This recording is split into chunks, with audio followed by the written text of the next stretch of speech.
Hello, everyone, and welcome to the Socket podcast. Today, we are being joined, I believe, for the third time from Liz and Becca from FitMom Lifestyle. Welcome, Liz and Becca. We just always love having you on. Well, we always love coming doing it. I know you are busy, busy ladies right now, so I appreciate you carving out this period of time to talk about not necessarily one of my favorite topics, but one that I need to dive back into, nutrition. For our 12 elements of health during the month, May is nutrition and nutrition and hydration. And I did a podcast earlier this month on hydration and water and how important it is. But today, and a little selfishly, I wanted to have you on to talk about where do you start? If you've gotten off track, if you are struggling with weight, if you're struggling with energy, if you're struggling with how much you're eating or how little you're eating, and you're just not really sure, where do I start? Because you could read 100 books and Tell you different things. And then they you'll would be tell left you with 100 allowed to eat. opposite things. I don't know how they can have 100 opposite things, but I swear to God, if you read each of those books, you'd be like, yep, that's exactly the opposite of 99 other books. Yeah. So from your perspective, if you're like myself, I'm 47 years old. I've struggled with weight all my life. I've had it under control and out of control for, 30 different times. And at this point, my weight has shifted back up. I'm eating just crappier stuff and eating too many snacks and sometimes having too many drinks. And I know my body's just out of balance. I'm getting a little bit of a heartburn, which is always my like, ooh, not good. As soon as that starts happening, I'm like, all right, I need to reel things back in. And even as a doctor and someone that I know a lot about nutrition, it's not like I don't know that eating a salad with veggies and grilled chicken and some lighter dressing isn't better than, eating a fast food hamburger. I mean, it's not an idiot, but where do you recommend your clients just start? Yeah. So we always kind of approach this with, let's go back to the basics, right? Because I know the first instinct when we're not feeling ourselves, maybe this is post vacation, maybe it's just a post high stress period of life, our emotional, state of feeling so crummy kind of reverts us back to the extremes and slashing all the calories, removing all the foods, maybe overcommitting ourselves to training or walking or whatever that movement modality is. And so we always like to let's bring it back to the basics and let's get really hyper focused on a few things and do those things consistently. Because we also see that a lot of people find themselves in these positions just because we kind of go up and down with that consistency. And the power of consistency is super impactful, just in terms of our energy, our health, how we feel, our ability to maintain weight, things like that. So I'll just speak here briefly and then I'll let Becca elaborate a little bit more. But one of the things we love to do is kind of just like a 7-day reset and really kind of take into, an evaluation of where have we slipped? What things do we need to kind of fine tune? So I know you mentioned the snacks. I think all of us can agree that sometimes we snack a little bit too much, especially for us having toddlers in the house.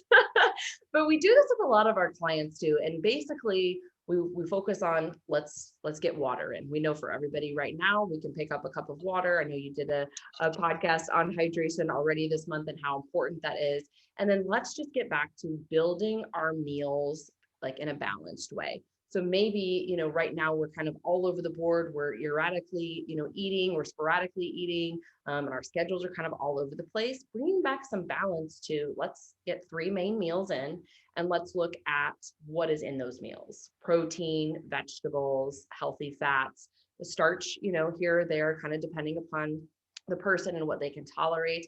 And during this kind of 7-day reset, we also say let's bring it a little bit more to the bland side to help offset some of these cravings. Because we all know the more sugar that we consume, the more sugar that we crave.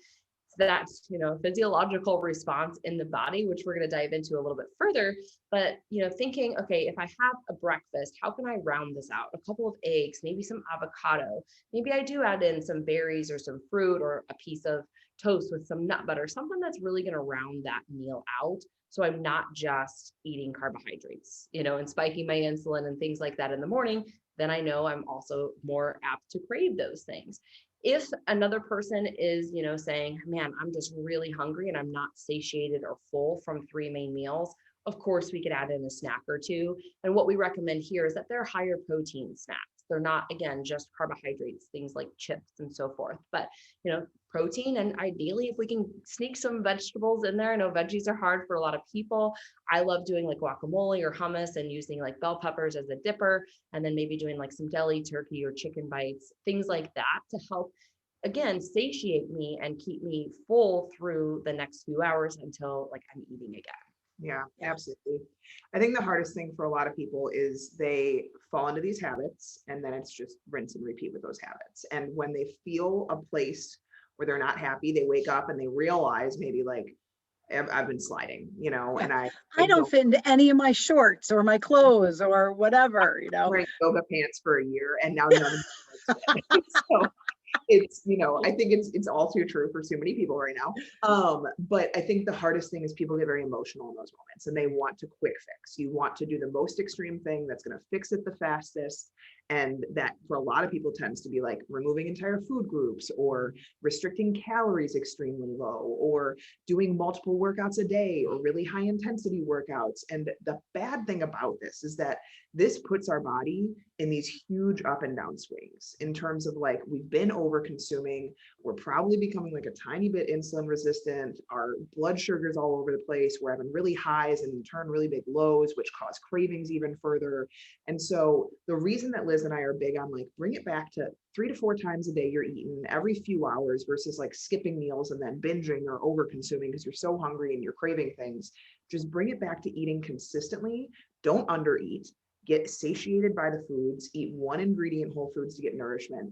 But the reason being is because everything that, Liz and I continue to learn more and more about, we're constantly trying to educate ourselves. And we work with a lot of women, especially that deal with things like autoimmune conditions and deal with thyroid issues and deal with hormonal issues. And all of these things tend to be symptoms of our body not using energy right. And so the reason that we want these balanced meals frequently throughout the day is to re-regulate blood sugar. So like, I want to just talk, I'm going to keep a really high level science here.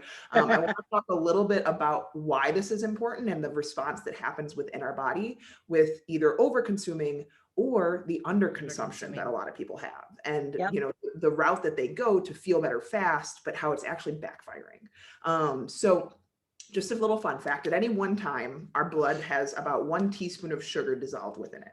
And your body will kind of do anything to keep it that way. And so when you eat a meal, obviously your body, releases blood sugar into the bloodstream, and then insulin gets released to pull that sugar into cells. And so different foods cause different responses for people. For some people, actually, mostly people think carbs spike blood sugar, right? Because it's a sugar. Yep. Yes. But for a lot of people, this can actually look kind of different. For some people, they can actually have like a high response to avocado, which is mainly like a fat, more so than like, a piece of bread.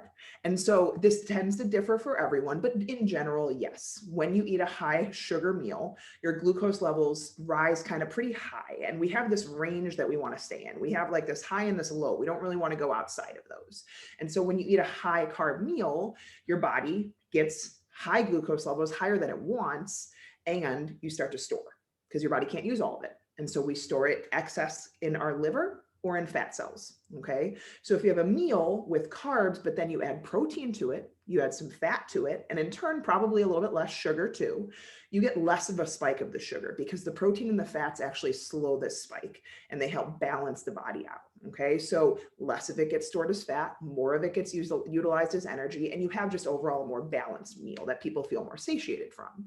And so that's why we're like, if you want to include some starches, and especially if you're training and working out, you want to balance them though. You want to put other things with them to kind of buffer that. And so if you've had this high sugar meal though, and then in turn, this high release of insulin, too much glucose gets stored away. And then we end up with a drop in glucose levels because it's been stored away. And now we're beneath that healthy range. And this releases stress, cortisol. So we get the highs and lows. We get the big blood sugar response because we ate too many. We had to have the chicken Alfredo that was 1,000 calories, and didn't put chicken on it, didn't put any vegetables in it. So it was just a big spike of carbs. And now we get that crash, right? Everyone knows the crash. Okay. So cortisol, that stress hormone, kind of signals that fight or flight. And this results in the body shutting down non-essential tasks, things like digestion, things like your hormones sometimes get all out of whack. And so then people get constipated, or they have things like acid reflux. I know you said you're experiencing. Yeah. It kind of start to just go haywire within the body. The body tries to compensate in a lot of ways. So that becomes a problem. But then this also becomes a problem if you don't eat consistently, because then blood sugar also drops from that reason. And so then we get that release of cortisol again, which tends to drive sugar cravings. It tends to drive your body looking for more food in a very palatable way. That's how our body gets us to eat calories when it feels like it needs Cravings. it. So that's why we're so big on not skipping meals, eating regularly throughout the day, eating balanced meals, because all of these impact how our body uses energy and essentially stores body fat. And so that's kind of the big reason behind it. And we wanted to bring, some little facts and little fun tips to help you do that. Cause I know that like the science jargon gets a little confusing. So like, okay, I don't want to store body fat. I don't want my blood. Right. I don't want the crashes. I don't want the cravings. It always amazes me when I go from the phase I'm in right now, which is, shit's hit the fan type of thing. And then my cycle has always been, well, I'm just going to go low carb, no sugar, no alcohol.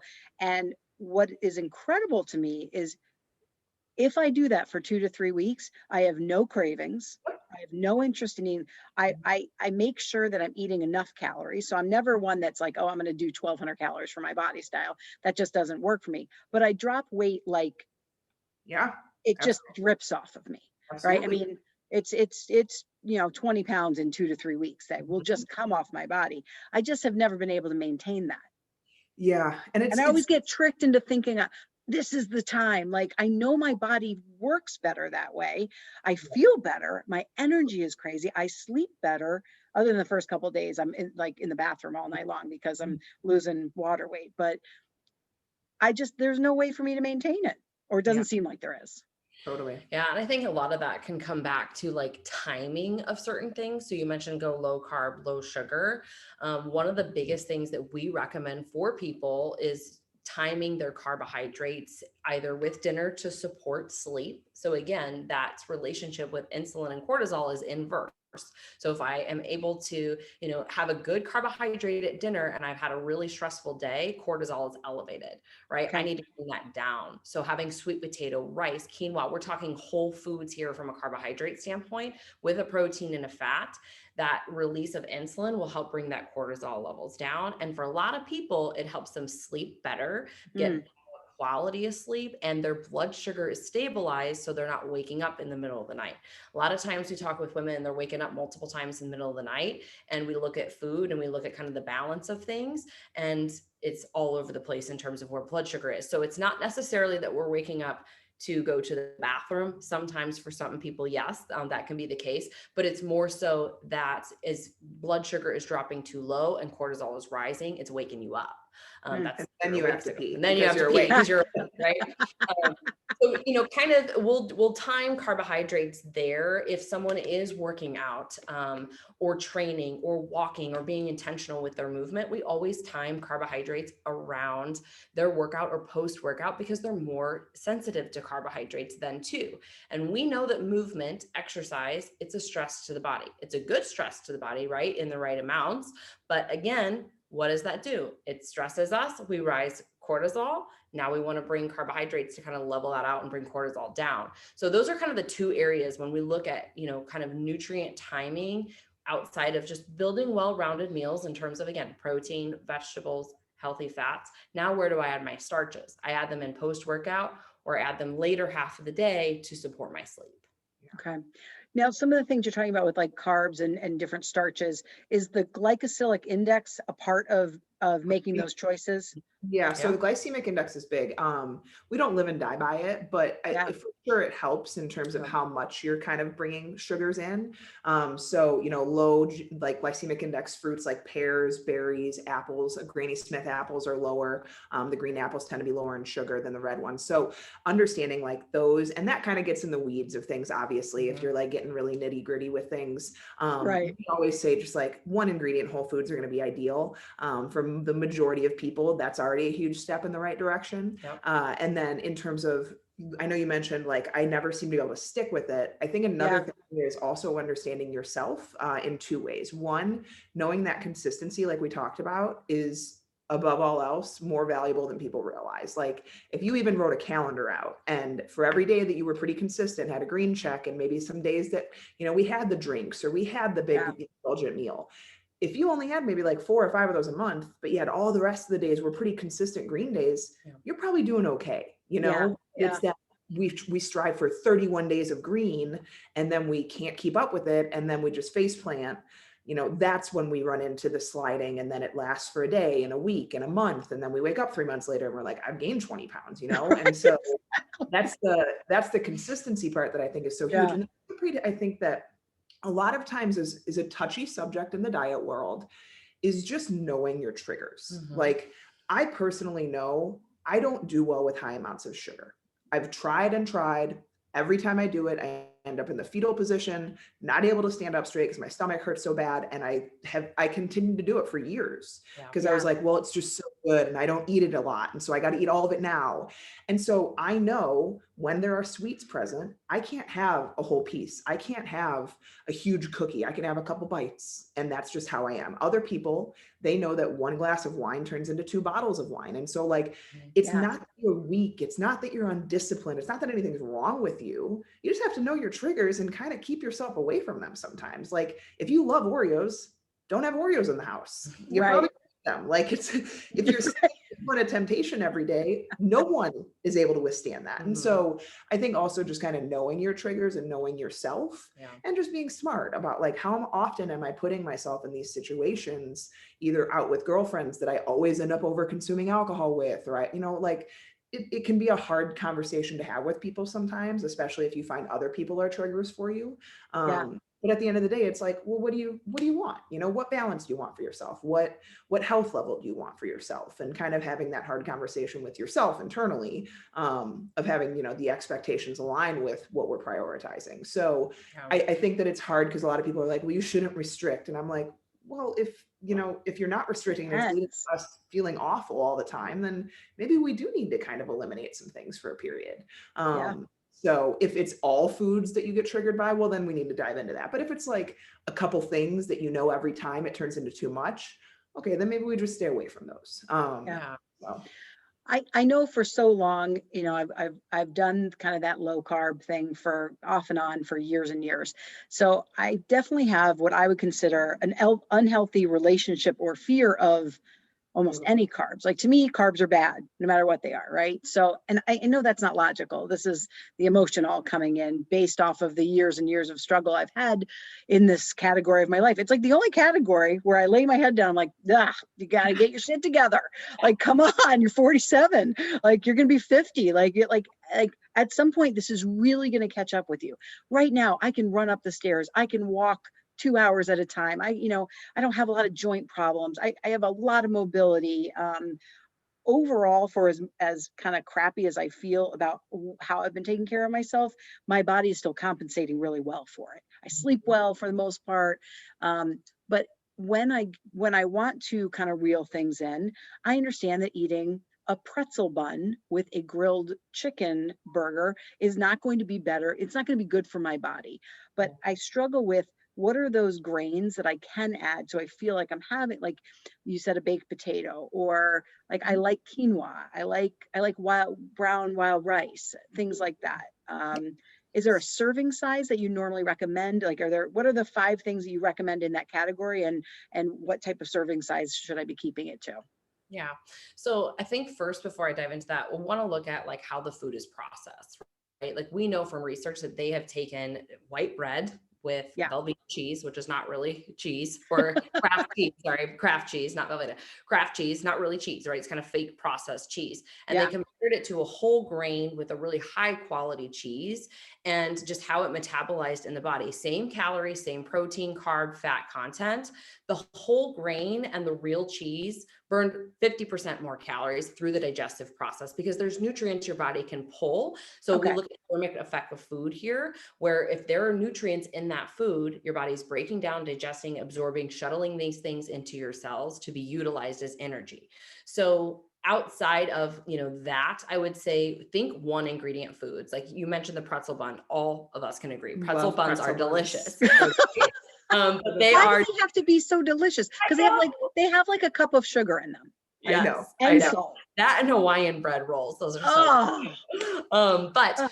I would say here, like thinking one ingredients. So sweet potatoes, quinoa, rice, oatmeal, brown rice, anything that you like in terms of like those starchy root vegetables, Mhm. totally fine. Yeah. A lot of people, I just want to touch on Beans, this. black Yeah. beans. I think of fiber is Yeah. what I Yeah. think Yeah. of, because fiber is what is going to allow the Lock in. body to kind of slow down blood sugar response from those particular carbohydrates.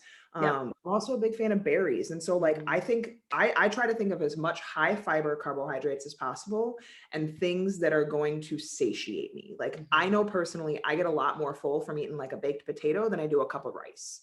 Yeah. So knowing kind of which foods tend to make you more full or less full are important as well. Believe it or not, like white rice and brown rice have very minimal difference in terms of Insulin. calories and insulin response. That's funny because you would just, I know. feel like we've been trained that brown rice is so much healthier. In terms of serving sizes, it kind of depends obviously on the person, the size of the person, the body composition, the activity level, all of those things.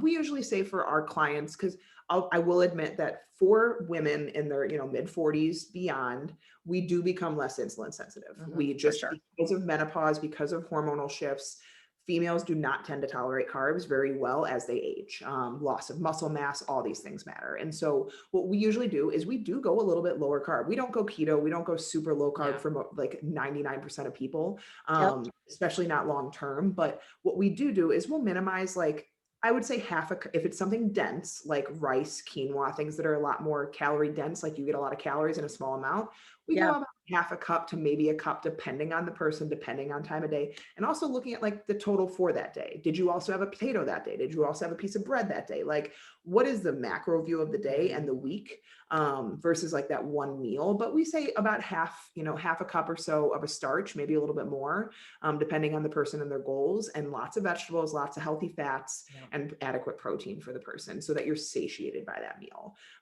But yeah, anything that has high fiber, that's going to be, filling for them, enjoyable for them. Liz and I love our sweet potatoes and baked potatoes. A lot. We love I do a lot of white rice just because digestively for some people it works a little bit better. And I just like the taste better than brown rice. And so either are fine. We do quinoa, we do buckwheat, we do gluten-free oatmeal. But again, I think that this is something too that it depends on the person, because if the person that we are particularly working with really struggles with blood sugar and insulin resistance, we might remove those things for a period of time to allow them to become more sensitive and be able to include them. And so it kind of depends on where we're at with that, because although they're all great healthy options, if the body isn't in a healthy state to tolerate them, it still isn't going to handle them well. So that's what we would caveat that with.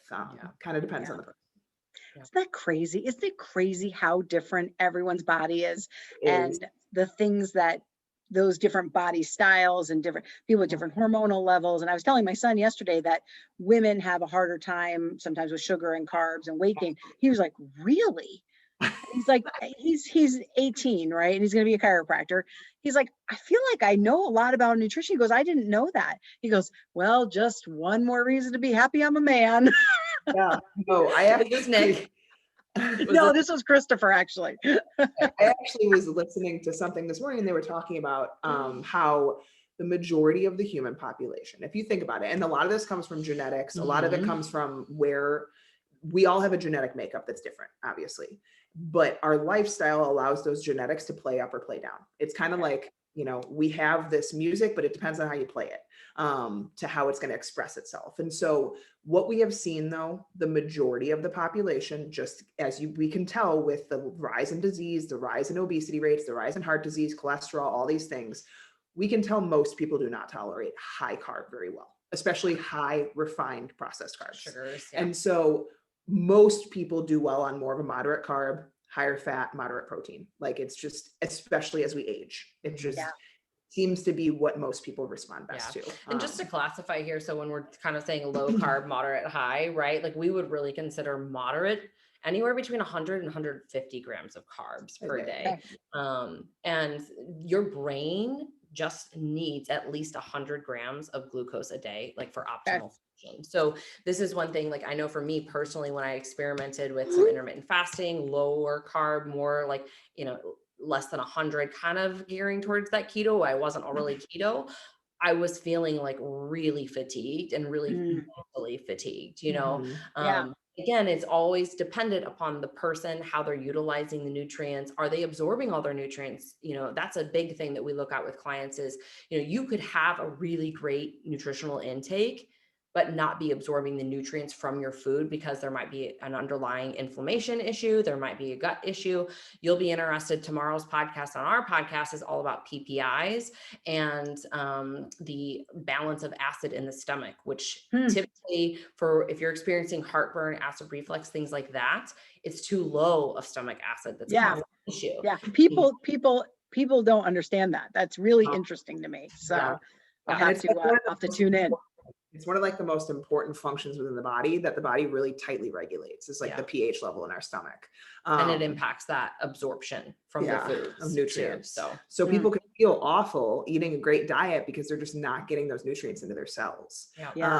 Because the body is not able to, if we have an unhealthy gut, that's another reason, like a lot of people take supplements, but if they have an unhealthy gut, the gut's not really processing and breaking down those capsules and able to kind of utilize it within the bloodstream. So it's a crazy rabbit holes to go down, but I always say there's always a reason that someone doesn't feel great. There's always a root cause. There's always something going on. It's just figuring it out. But if you don't know where to start basic, 3 to 5 meals a day, balanced meals, 1 ingredient whole foods. It helps reset cravings. It helps bring I know it's bland for a lot of people, and that's why we use, some seasoning, stuff like that. But to be able to reset those like intense cravings, like you said, after a couple of weeks, they're usually gone. It's just being able to get through that time and then finding a balance that's realistic long-term and realizing that no one is perfect.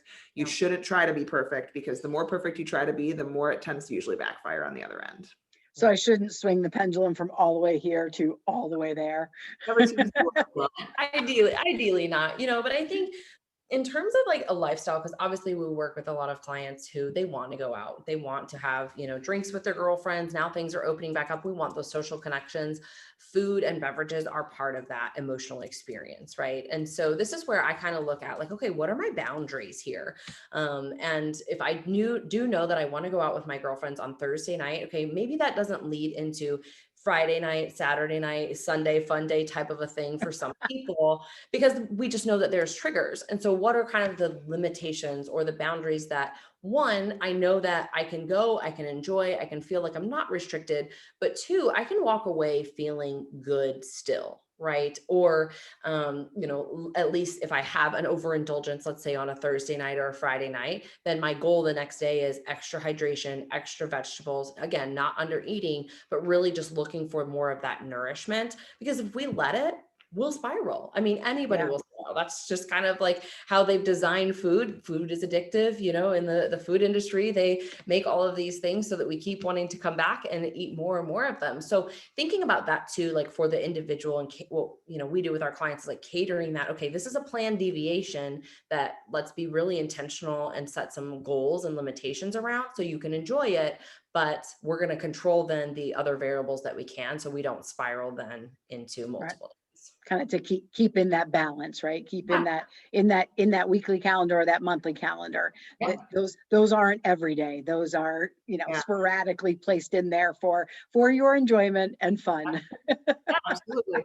I'm thinking too, like what's worth it? A lot of conversation we've had with our clients and COVID especially is, in neighborhoods, people would get together and they would do like social distance driveway drinking, things like that.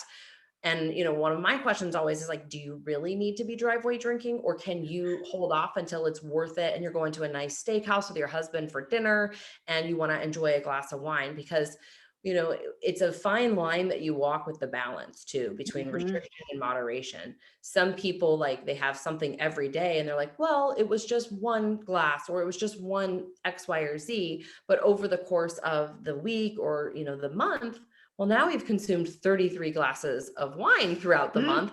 That could be a little problematic when the goal is weight loss here. Right.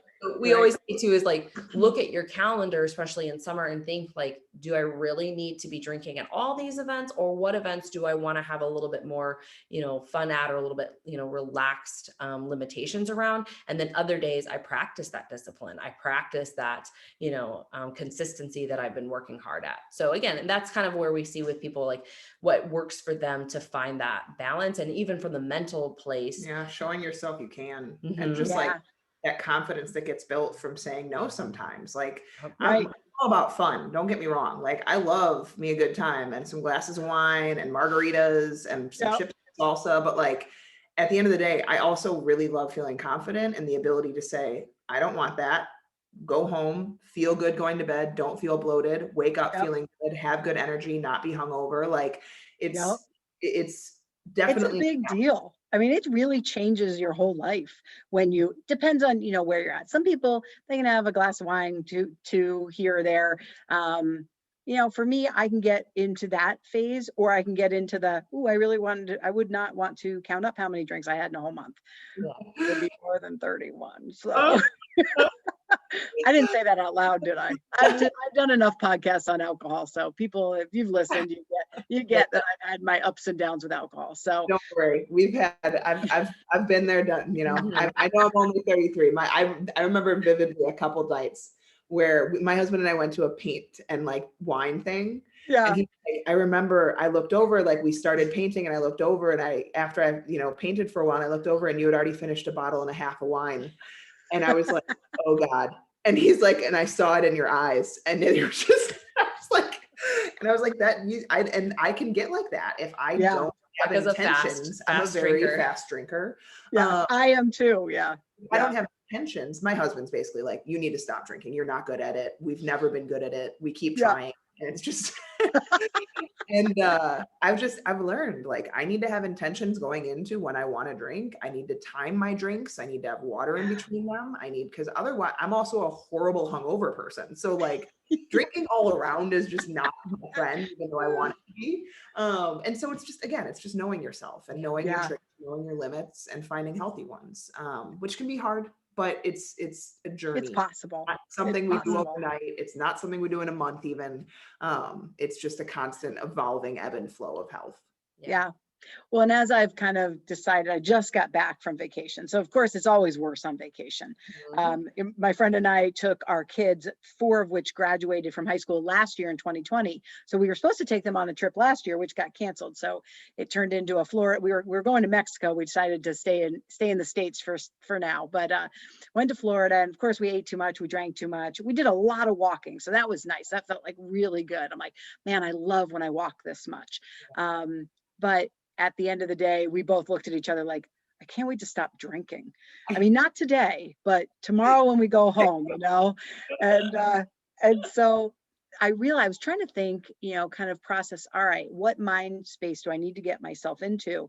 And I realized that as I get healthier, as I've gotten healthier in the last couple of times that I've done this in these weird cycles that I go through, one of the number one things I love doing is walking in my closet and realizing that I now fit into something smaller. And I swear to God, I have like 6 different full sizes in my closet, and I probably only fit into 10% of it. And so I thought, it popped up in my head today, I'm going to have Jason help me, because I have this stupid elbow injury, help me take every piece of clothing out of my closet, put it in our guest room for the time being, and only have the stuff that fits in the closet, because it's depressing. I go in there like, what fits, what doesn't fit.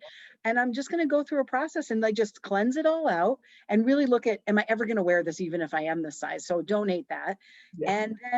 And then each week, each couple of weeks, kind of be able to go look in the closet, the other room, and be like, hey, this I fit into now. And that's going to be my scale. I'm not getting on the scale. We have a scale in our bathroom. The scale just doesn't work for me. So, and I know that about me. I know it 100%. I don't need to weigh myself.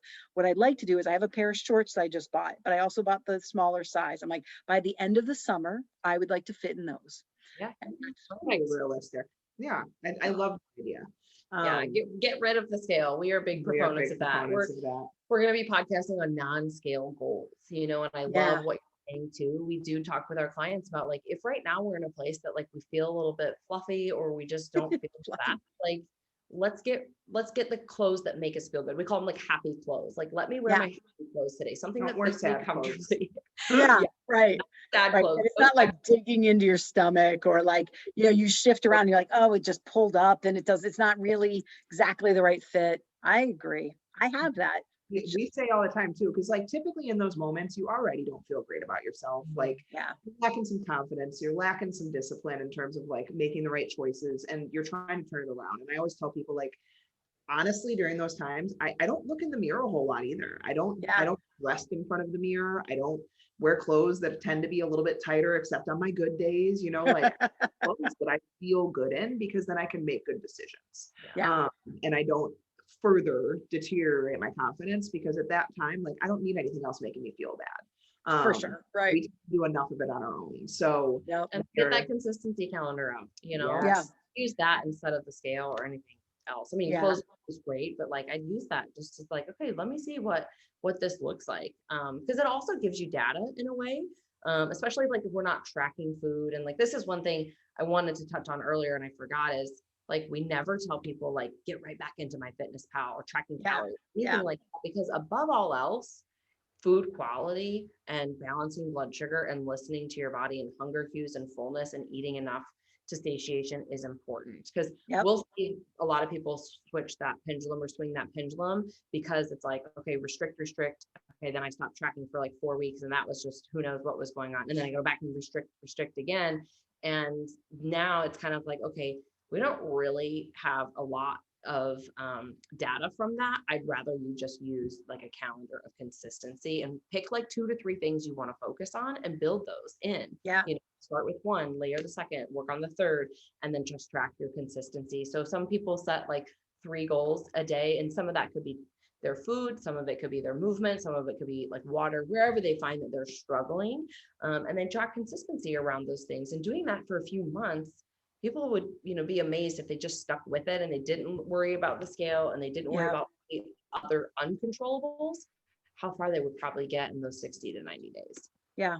No, well, I couldn't agree more. And I really like that approach and love the information. So I appreciate you both, and always love tapping you on the shoulder like, hey, you want to do a podcast? I could never say no to you. Not that I don't have to say no to me if you don't have time, but I do appreciate it. We love doing it. We love doing it. This helps many people out there, because we know that it's hard not to pull yourself back into that, place of restriction, especially if that's what we've done in the past. So So if people would like to get a hold of you, let's say they listen to this and they're like, this is where I'm at, and that really spoke to me, and I'd like to contact you guys. I know you work with clients all over. So how do they get in touch with you? Yeah, so you can email us at info@fitmomlife.com. Our Facebook group, FitMom Lifestyle, is always open for anyone. It's totally free. We do a bunch of training in there. We do a bunch of education, tips, stuff like that.